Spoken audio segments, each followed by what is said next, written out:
الحمدللہ رب العالمین وصلی اللہ علی محمد وآلہ اجمعین واللعنۃ الدائمۃ علی اعداء محمد وآل محمد اما بعد وفقنا اللہ وإیاکم للعلم والعمل الصالحین انشاءاللہ تعالی۔ ساتھ جو متن ہے یہ ہے کہ وقد یجب النصب کقولک لا تنہى عن القبیح واتیانہ ومنہ قمت وزیدا، اس کی جو ہے وہ شرح میں آ جائیں۔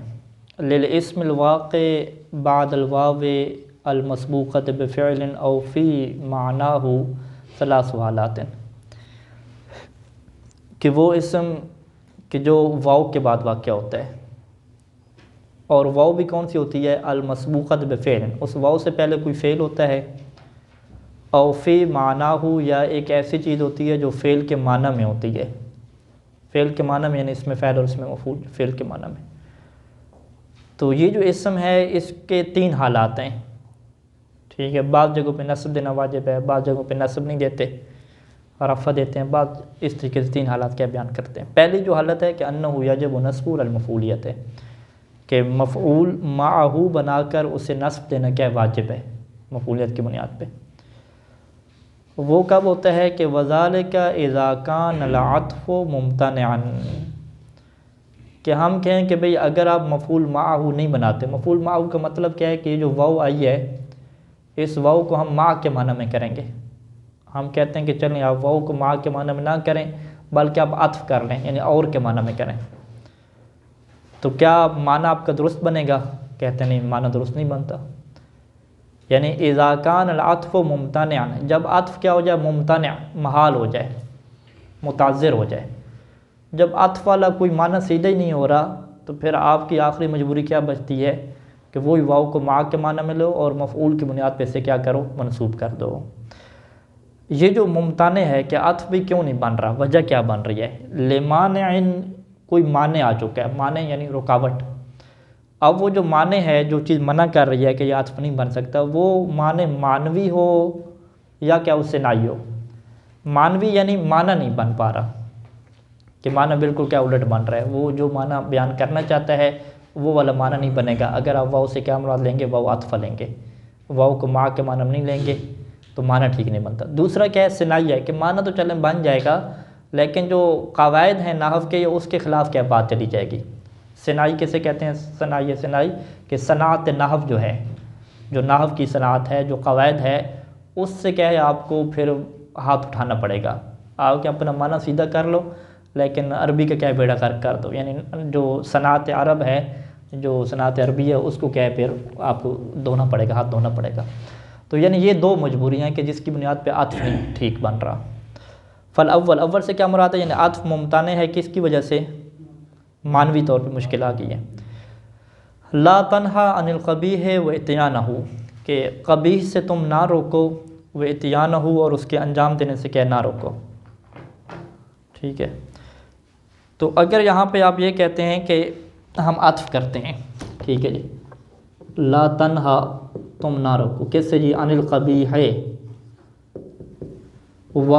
قبیح یعنی زیر لگائی، واو کو عطفہ بنایا، واتیانہ، دونوں کے اوپر عطف کرنا ہے نا، تو تنہا تو کیا ہے دونوں کے اوپر آ جائے گا، اس کے اوپر آ جائے گا، یعنی تم قبیح سے نہ روکو، اور لا تنہا عن اتیانہ، اور قبیح کے انجام دینے سے بھی کیا ہے نہ روکو۔ برے کام سے نہ روکو، اور کوئی برے کو انجام دے رہا ہے تو اسے بھی نہ روکو، کہ برے سے نہ روکو، لا تنہا عن القبیح، برے کو نہ روکو اور برے کام کو انجام دینے سے بھی نہ روکو۔ کیا آپ یہ کہنا چاہتے ہیں؟ ٹھیک ہے، تو کہ نہیں میں یہ نہیں کہنا چاہ رہا تھا، میں یہ کہنا چاہ رہا تھا کہ اگر آپ برے کام سے روک رہے ہیں اور ساتھ میں وہ کام کر رہے ہیں تو پھر اس برے سے نہ روکو۔ لا تنہا عن القبیح مع اتیانہ، میں یہ کہنا چاہ رہا تھا، یعنی واو کو میں کس معنی میں لے کر جا رہا تھا؟ مع کے معنی میں۔ میں یہ کہنا چاہ رہا تھا کہ قبلہ صاحب اگر برے کام کو خود انجام دے رہے ہیں تو پھر اس سے روکے نہیں کسی کو۔ لا تنہا عن القبیح مع اتیانہ، اگر خود برا ایک بندہ کام کر رہا ہے اور پھر اس سے بچوں کو روک رہا ہے تو یہ کوئی بات نہیں بنتی، تو ایسا نہ کریں، ٹھیک ہے۔ تو اس کا مطلب ہے لا تنہا عن القبیح کے بعد مع اتیانہ ہی میں کہنا چاہ رہا تھا، وہ عطف میں نہیں کہنا چاہ رہا تھا۔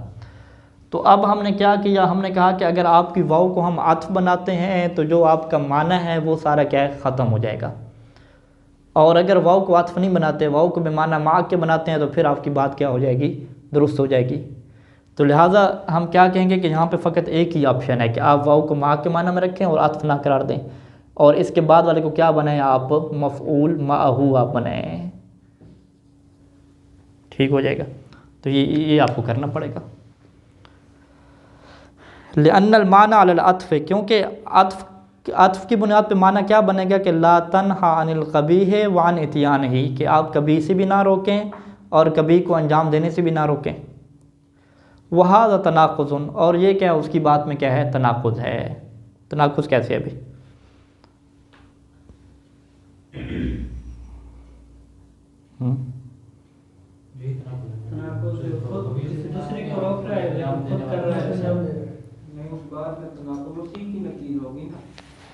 لا تنہا عن القبیح، کبھی سے نہ روکو، وعن اتیانہ، اور کبھی کو انجام دینے سے بھی نہ روکو۔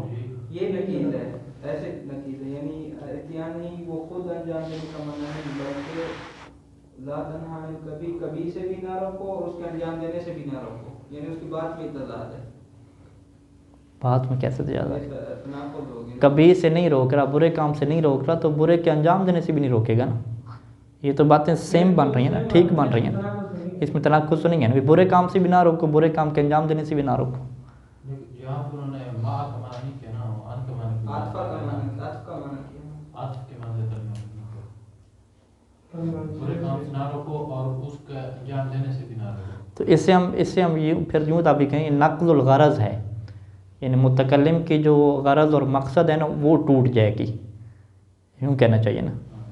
اسے یہ نہ کہیں کہ اس میں تناقض پیدا ہو جائے گا کہ دو باتیں ایک دوسرے کی نقیض بن جائیں گی، یہ تناقض یعنی ایک دوسرے کے الٹ ہو جائیں گی باتیں، یہ ہم نہیں کہیں گے۔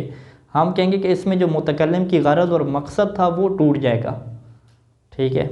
وہذا تناقض بھی تعبیر کیا ہونا چاہیے، وہذا نقض الغرض ہے، نقض غرض المتکلم، کہ جو بولنے والا ہے اس کی جو غرض ہے وہ کیا ہے، اس میں ٹوٹ جائے گی۔ یہاں پر بھی حاشے میں بھی یہی کہہ رہے ہیں کہ تناقض سے مراد وہ تناقض مراد نہیں ہے، بلکہ عدم الفائدہ یہ ہے، قصد متکلم میں جو ہے وہ ہاں، یعنی تناقض نہیں ہے یہاں پہ، ٹھیک ہے۔ ہم کیا کہیں گے، تناقض کیا مطلب، یعنی نقض غرض المتکلم، اگر یہاں پہ یہ کہتے ہیں وہذا نقض، یہ بات درست تھی، وہذا نقض الغرض ہے، اگر پوری بات وہذا نقض الغرض ہے کہ جو مقصد ہے کلام سے وہ پھر کیا ٹوٹ جائے گا۔ اچھا جی، وثانی، ثانی سے کیا مراد ہے کہ عطف ممتنع ہے، معنی کا کوئی پرابلم نہیں بن رہا، لیکن صنعت کا یعنی قواعد کی کیا خلاف ورزی ہو رہی ہے، معنی صناعی ہے، ٹھیک ہے جی۔ کا قول ہے، کا جیسے آپ کا یہ قول ہے قمت وزیدن ومررت بک وزیدن، اب ایک ایک اس میں کیا ہے، کہتے ہیں کہ عطف کریں گے تو کیا بنتا ہے، کیا مشکل ہے۔ پہلی مثال، قمت وزیدن، قمت وزیدن، ٹھیک ہے۔ زید کا عطف کس کے اوپر کریں گے، تا کے اوپر کریں گے نا، قمت میں کھڑا ہوا، وزیدن اور کیا زید کھڑا ہوا، تو معنی تو درست ہے، ٹھیک ہے۔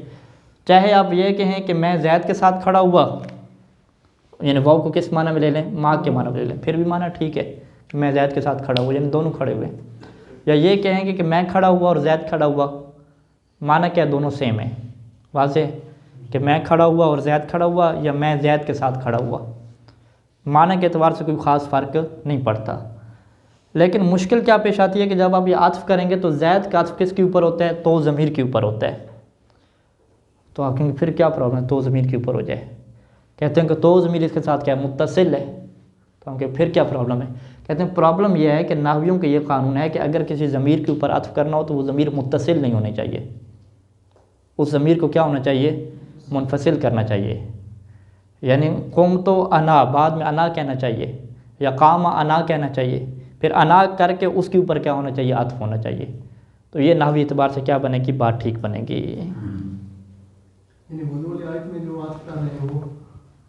قوم تو کے اوپر انا کیا نا، تو متصل کے اوپر عطف نہیں ہوگا، یہاں پہ دوبارہ ایک ضمیر لگائیں گے انا، پھر وا کہیں گے اور پھر زیدن، یوں آپ پڑھیں گے تو یہ پھر بات کیا ہو جائے گی، قواعد کے مطابق ہو جائے گی۔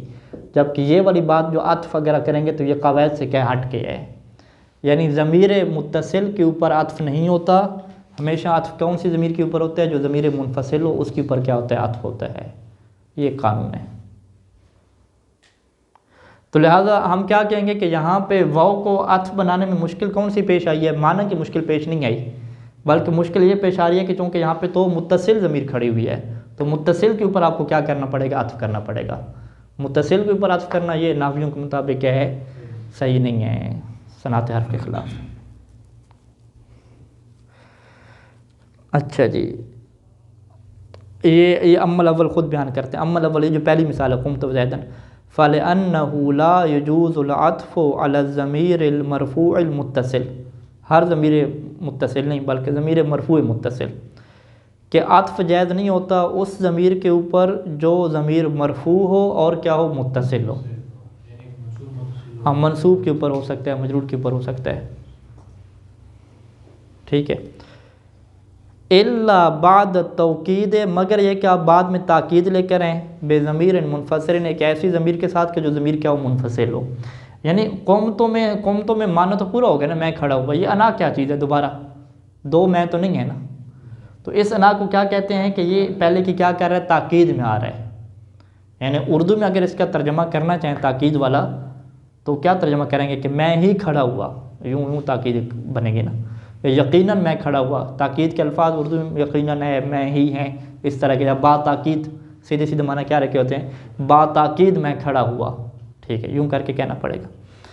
تو یہ جو دوسرا انا ہے کہتے ہیں اس کو لانا پڑے گا آپ کو، اور تاکید کے لیے لیں، ضمیر منفصل کو لانا پڑے گا، اور ضمیر منفصل کو لا کے اس کے اوپر کیا کریں گے؟ عطف کریں گے، جیسا کہ اللہ تعالیٰ کا قول ہے، یعنی قرآن مجید کی آیات میں ایسے ہی ہوا ہے، لقد کنتم انتم، کنتم میں تم آ گیا، پھر انتم دوبارہ کیا ہے؟ تاکید کے لیے لائے۔ اس کی وجہ کیا ہے کہ واو عاطفہ لگائی، اور آباؤکم اس کو عطف کرنا چاہ کس کے اوپر؟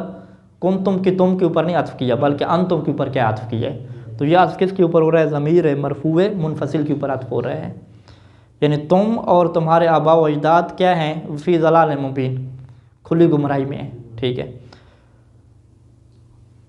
کنتم میں انتم کیا واقع ہو رہا ہے؟ فاعل ہے، یعنی فاعل ہے، اسے ہم کیا کہتے ہیں؟ اسم واقع ہو رہا ہے کانا کا، ٹھیک ہے۔ اسم جو اصل میں کیا ہوتا ہے؟ فاعل ہوتا ہے، مرفوع ہوگی، ضمیر مرفوع ہوگی۔ اچھا، اما ثانی، ثانی کون سی مثال تھی؟ مررت بک وزیدن، ہاں اس میں بھی کیا ہے؟ کوئی مشکل آگے نہ بھی،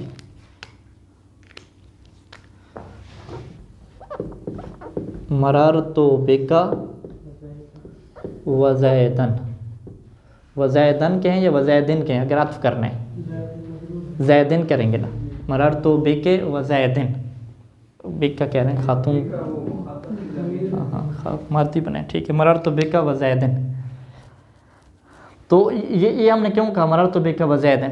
کہ کاف کے اوپر ہم عطف کر رہے ہیں، یعنی ہم کیا کہنا چاہ رہے ہیں کہ میں تمہارے پاس سے گزرا اور زید کے پاس سے گزرا، اور وہ لوگ کیا بنانا چاہ رہے ہیں؟ اس سے واو بمعنی مع کے بنانا چاہ رہے ہیں، عطف نہیں بنانا چاہ رہے ہیں، یعنی وہ کیا کہنا چاہ رہے ہیں کہ مررت بک مع زید، کہ میں تمہارے پاس سے گزرا زید کے ساتھ، کہ زید کے ساتھ مل کے میں تمہارے پاس سے گزرا۔ تو بات کیا ہو گیا کہ آپ جب میرے پاس سے گزر رہے تھے تو زید کے پاس سے بھی گزر رہے تھے، کیونکہ زید بھی آپ کے پاس تھا، ٹھیک ہے۔ تو یعنی معنی تقریباً ایک بنتا ہے کہ اگر وہ کہیں کہ میں آپ کے پاس سے گزرا اور زید کے پاس سے گزرا، یہ بھی کہہ سکتے ہیں، یا میں جو ہے وہ آپ کے پاس سے گزرا زید کے ساتھ، تو نتیجہ کیا ہے؟ ایک ہی نکلتا ہے، اس میں کوئی بڑے فلسفے کی کیا بات تو نہیں ہے، نتیجہ تو ایک ہی نکل رہا ہے۔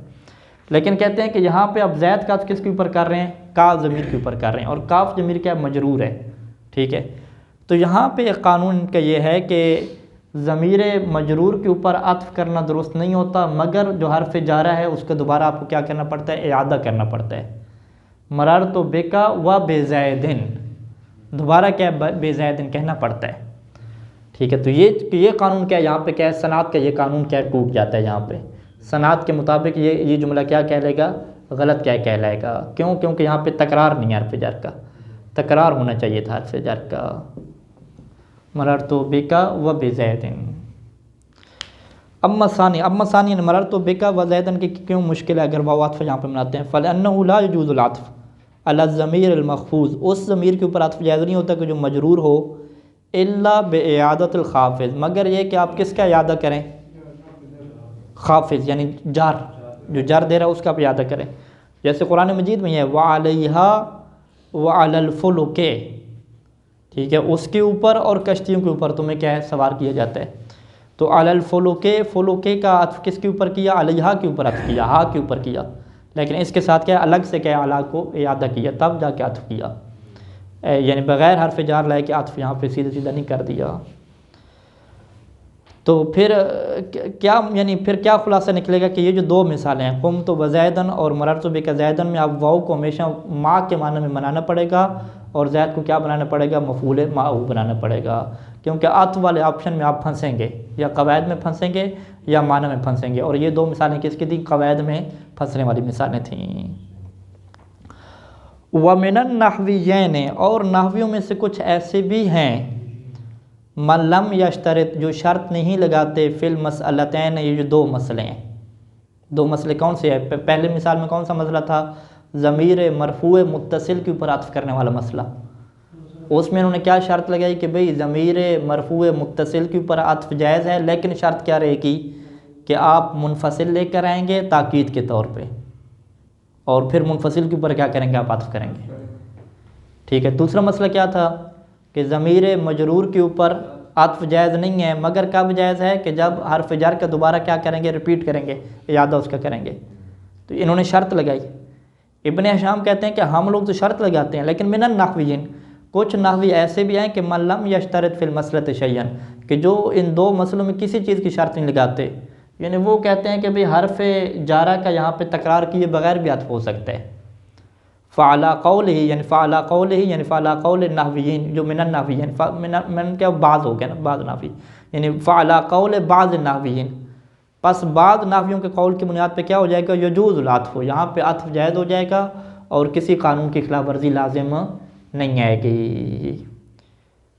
تو مسئلہ کیا ہو گیا؟ اختلافی ہو گیا کہ کیا ان مثالوں میں اگر آپ واؤ کو عطف بنائیں گے تو نحوی قواعد کی اور صنعت نحو کی خلاف ورزی ہوگی یا خلاف ورزی نہیں ہوگی؟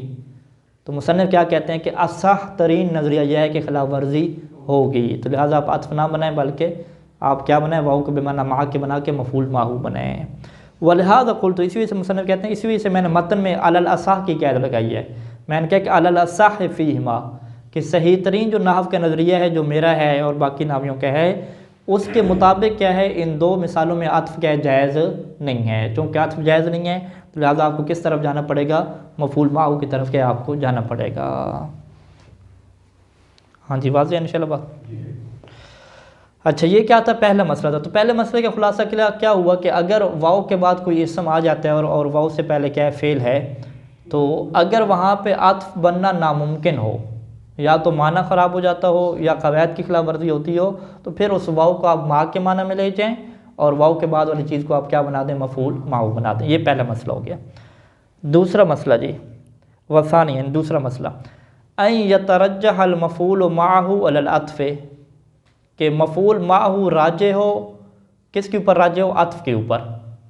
یعنی مفعول معہ بنانا زیادہ بہتر ہو اور عطف بنانا زیادہ بہتر نہ ہو. یعنی آپ کے پاس دو آپشن ہیں کہ یا تو آپ عطف بنائیں، پھر بھی کوئی مشکل نہیں ہے، نہ قواعد کی خلاف ورزی آ رہی ہے نہ معنی میں مشکل آ رہی ہے، اور اگر آپ مفعول معہ بنا دیں تو پھر بھی کیا کوئی مشکل نہیں ہے.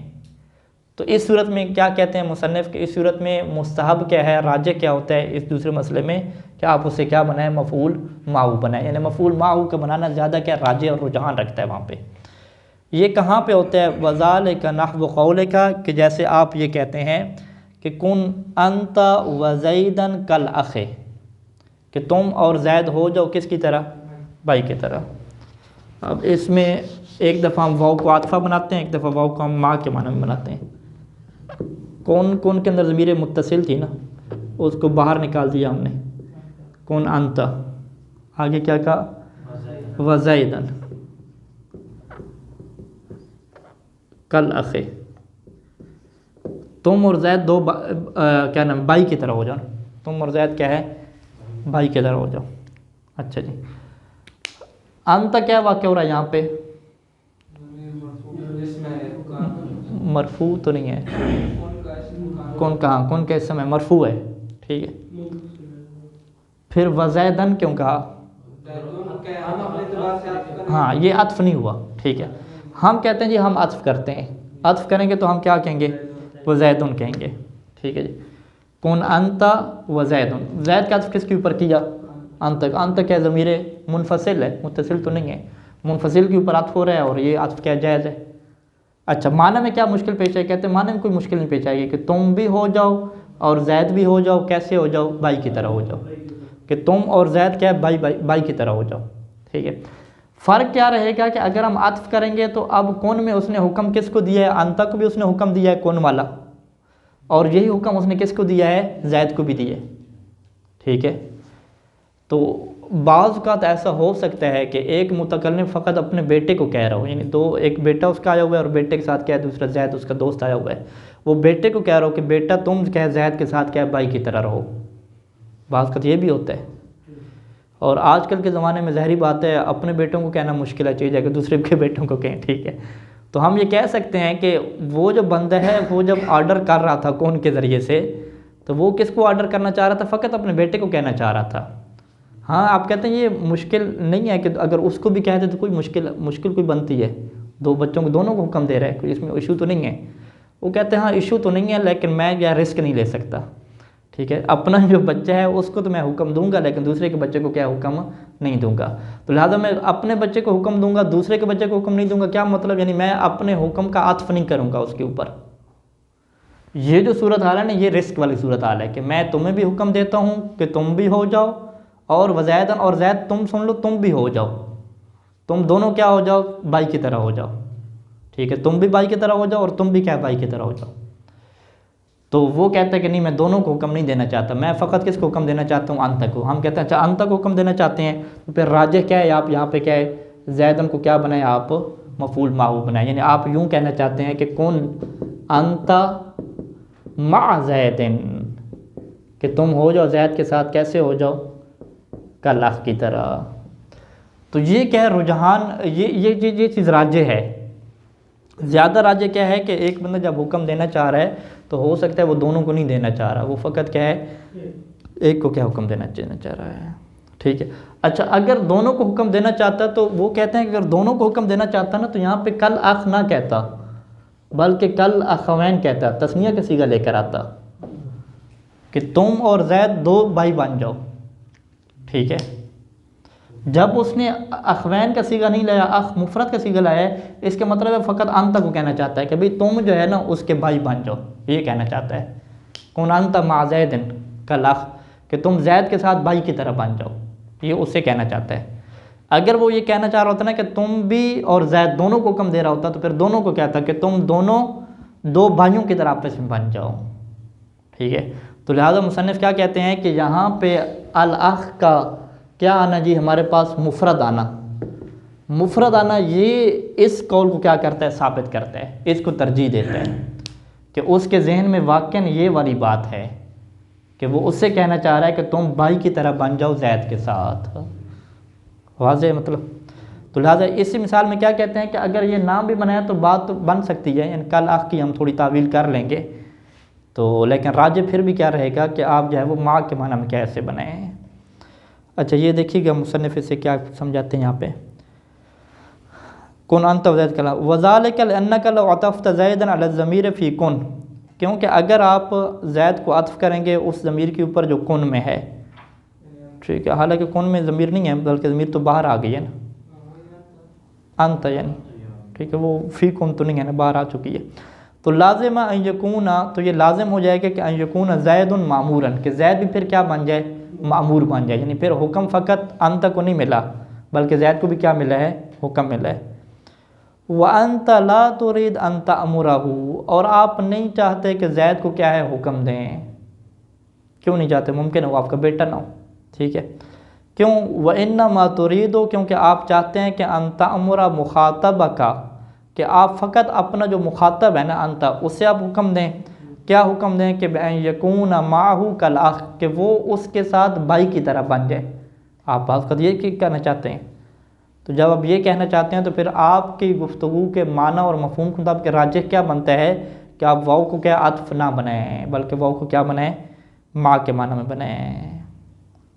قال الشاعر، کہتے ہیں اسی طریقے سے شاعر کے کلام میں آپ کو یہ چیز ملے گی. فکونوا انتم و بنی ابیکم مکان الکلیتین من التحال، کہ تم ہو جاؤ انتم، یہاں پہ انتم آ گیا، اس کے اوپر عطف کس کا کیا؟ بنی ابیکم۔ اگر عطف ہوتا تو یہاں پہ بنی ابیکم کے بجائے کیا ہوتا لفظ؟ بنو ابیکم ہوتا، کیونکہ انتم کیا ہے؟ مرفوع ہے نا۔ لیکن شاعر نے بنو ابیکم نہیں پڑھا، بنی ابیکم پڑھا ہے، تو بنی ابیکم سے کیا واضح ہو جائے گا کہ یہاں پہ واو کس کے معنی میں ہے؟ واو ماں کے معنی میں، عطف نہیں ہو رہا۔ یعنی وہ فقط حکم کس کو دینا چاہتا ہے؟ انتم کو دینا چاہتا ہے کہ بھی تم ہو جاؤ بنی ابیکم، اپنے کیا ہے باپ کے بیٹوں کے ساتھ، ان اپنے بھائیوں کے ساتھ ہو جاؤ، کیا ہو جاؤ؟ مکان الکلیتین من التحال، کہ جیسے دو گردے ہوتے ہیں من التحال، کس کی جگہ پہ؟ تحال، یعنی جو تحال کو کیا کہتے ہیں اردو میں؟ اس کے ایک لفظ ہے جس کے اندر خون جمع ہوتا ہے،